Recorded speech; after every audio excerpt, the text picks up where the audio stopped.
High up, crowning the grassy summit of a swelling mound whose sides are wooded near the base with the gnarled trees of the primeval forest, stands the old chateau of my ancestors. For centuries, its lofty battlements have frowned down upon the wild and rugged countryside about, serving as its home and stronghold for the proud house whose honored line is older even than the moss-grown castle walls. These ancient turrets, stained by the storms of generations and crumbling under the slow yet mighty pressure of time, formed in the ages of feudalism one of the most dreaded and formidable fortresses in all France. From its machicolated parapets and mounted battlements, barons, counts, and even kings have been defied, yet never had its spacious halls resounded to the footsteps of the invader. But since those glorious years, all has changed. A poverty but little above the level of dire want, together with a pride of name that forbids its alleviation by the pursuits of commercial life, having prevented the scions of our line from maintaining their estates in pristine splendor, and the falling stones of the walls, the overgrown vegetation in the parks, the dry and dusty moat, the ill-paved courtyards and toppling towers without, as well as the sagging floors, the worm-eaten wainscots, and the faded tapestries within, all tell a gloomy tale of fallen grandeur. As the ages passed, first one, then another of the four great turrets were left to ruin, until at last but a single tower housed the sadly reduced descendants of the once mighty lords of the estate. It was in one of the vast and gloomy chambers of this remaining tower that I, Antoine, the last of the unhappy and accursed Comtes d'Essin, first saw the light of day, 90 long years ago. Within these walls and amongst the dark and shadowy forests, the wild ravines and grottos of the hillside below, were spent the first days of my troubled life. My parents I never knew. My father had been killed at the age of 32, a month before I was born, by the fall of a stone somehow dislodged from one of the deserted parapets of the castle, and my mother having died at my birth, my care and education devolved solely upon one remaining servitor, an old and trusted man of considerable intelligence, whose name I remember as Pierre.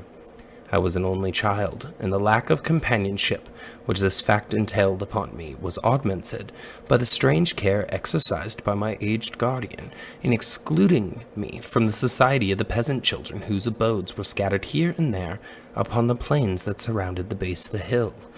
At the time, Pierre said that this restriction was imposed upon me because my noble birth placed me above association with such plebeian company.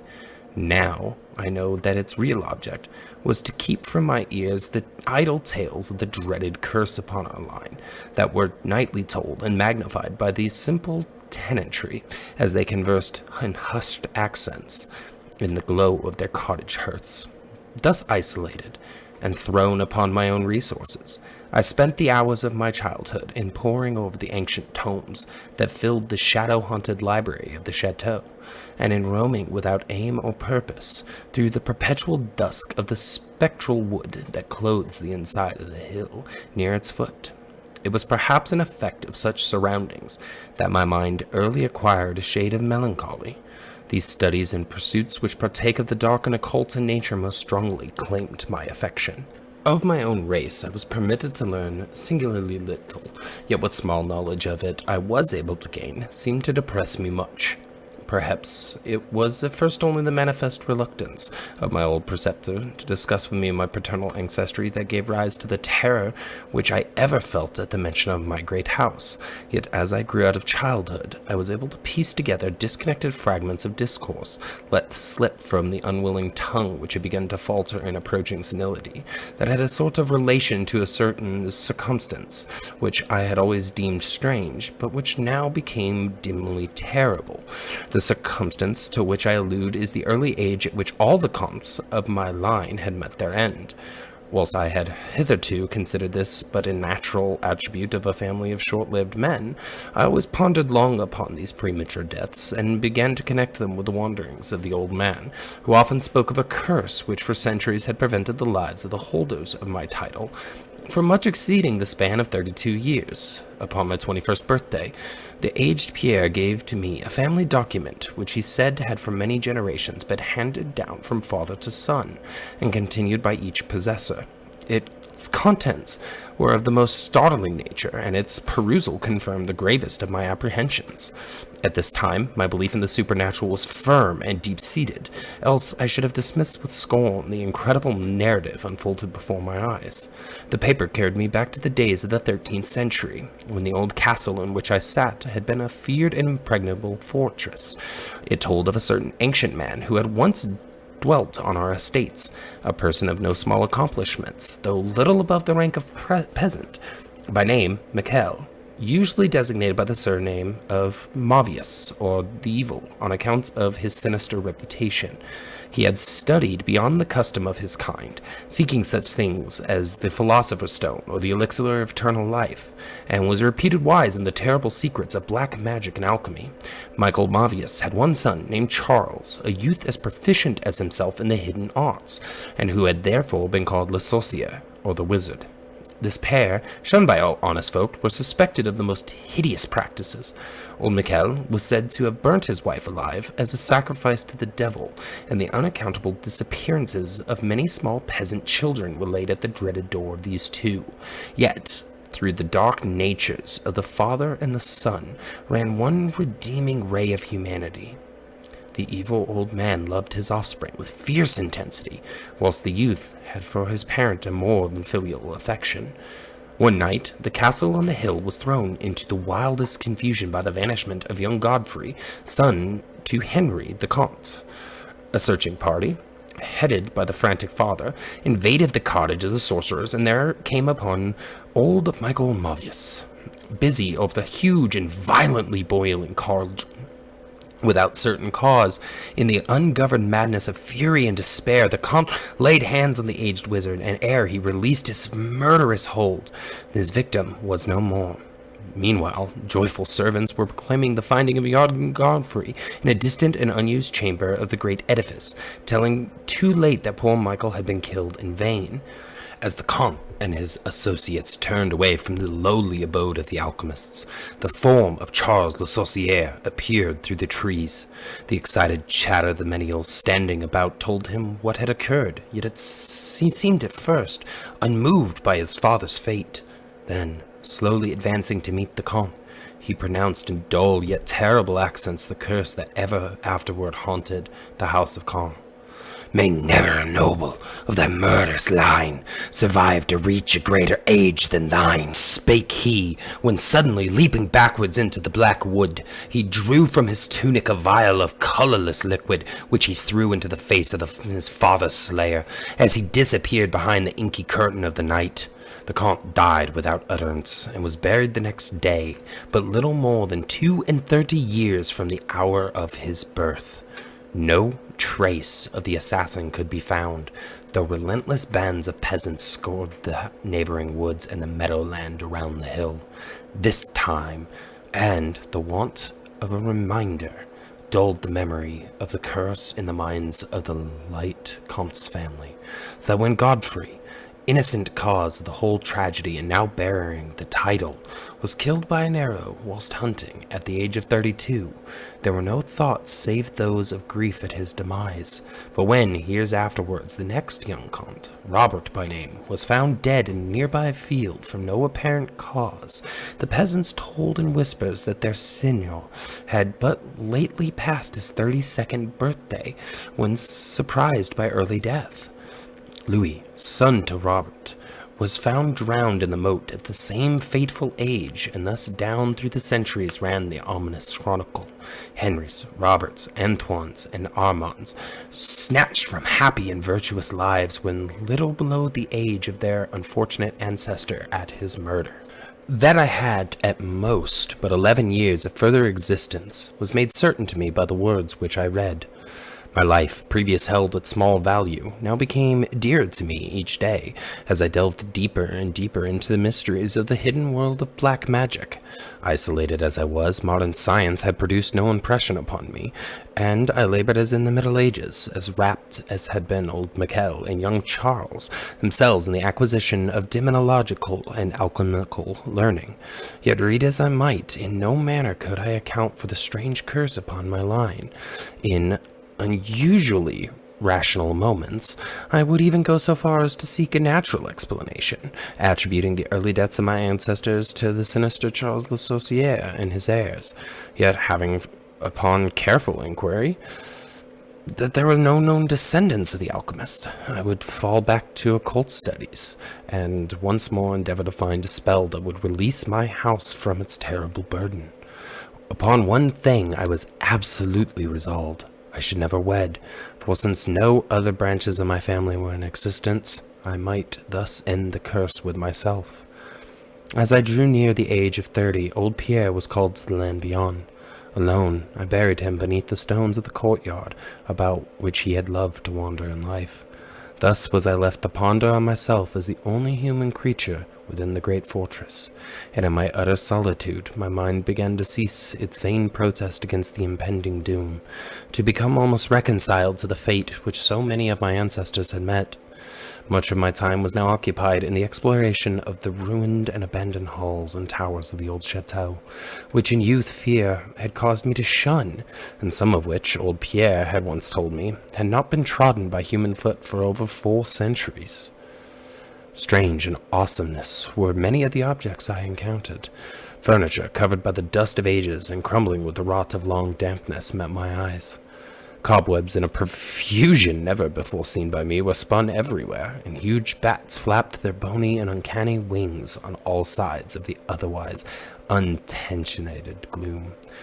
Of my exact age, even down to days and hours, I kept a most careful record, for each movement of the pendulum of the massive clock in the library told off so much more of my doomed existence.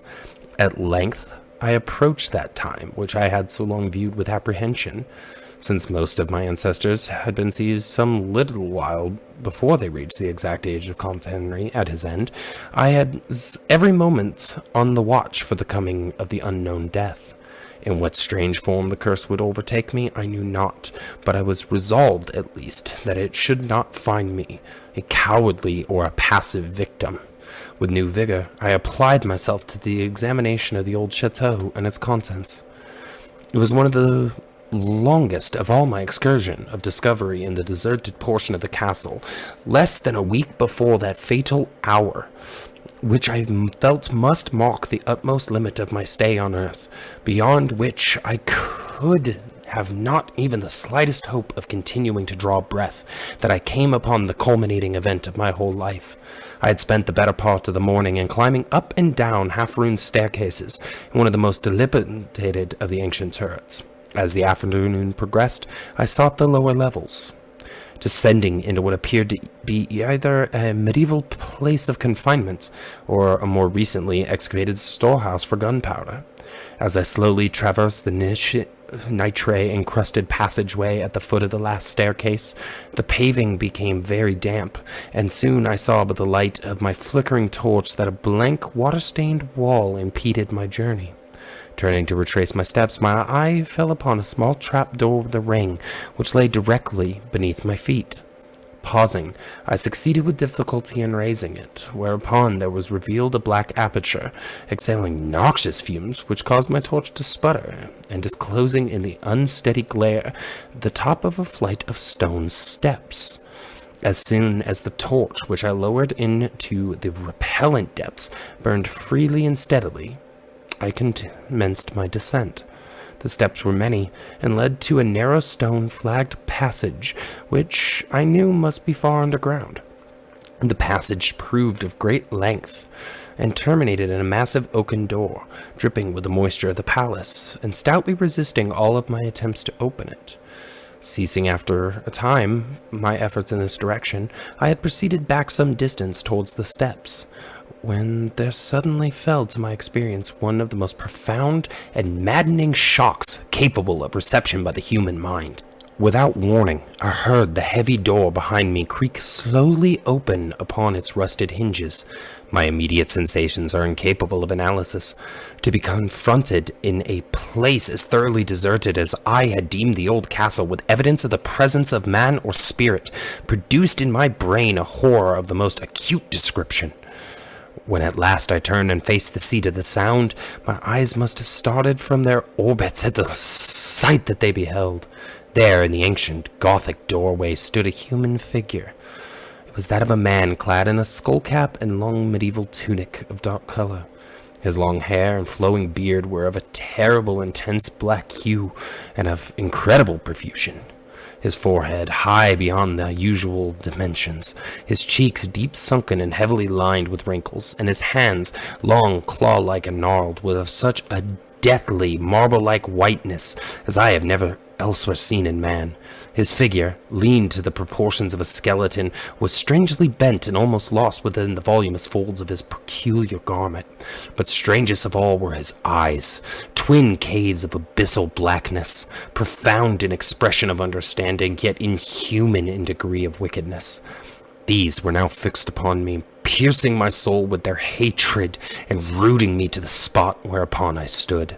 At last the figure spoke in a rumbling voice that chilled me through with its dull hollowness and latent malevolence.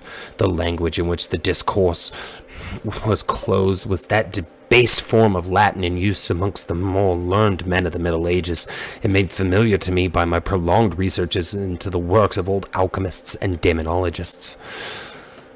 The apparition spoke of the curse which had hovered over my house, told me of my coming end, dwelt on the wrong perpetrated by my ancestor against old Michael Mavius, and gloated over the revenge of Charles Le Saucier. He told me how the young Charles had escaped into the night, returning in after years to kill Godfrey the heir with an arrow just as he approached the age which had to been his father's at his assassination. How he had secretly returned to the estate and established himself unknown, even then deserted subterranean chamber whose doorway now framed the hideous narrator. How he had seized Robert, son of Godfrey, in a field, forced poison down his throat, and left him to die at the age of 32, thus maintaining the foul provisions of his vengeful curse. At this point, I was left to imagine the solution of the greatest mystery of all, how the curse had been fulfilled since that time when Charles Le Saucier must in the course of nature have died, for the man digressed into an account of the deep alchemical studies of the two wizards, father and son, speaking most particularly of the researches of Charles Le Saucier concerning the elixir which would grant to him who partook of it eternal life and youth. His enthusiasm had seemed for the moment to remove from his terrible eyes the hatred that at first so haunted them, but suddenly the fiendish glare returned, and with a shocking sound like the hissing of a serpent, the stranger raised a glass vial, with the evident intent of ending my life as had Charles Le Saucier 600 years before ended that of my ancestor. Prompted by some preserving instinct of self-defense, I broke through the spell that had hitherto held me immovable and flung my now dying torch at the creature who menaced my existence. I heard the vial break harmlessly against the stones of the passage as the tunic of the strange man caught fire and lit the horrid scene with a ghastly radiance. The shriek of fright and impotent malice emitted by the would-be assassin proved too much for my already shaken nerves, and I fell prone upon the slimy floor in a total faint.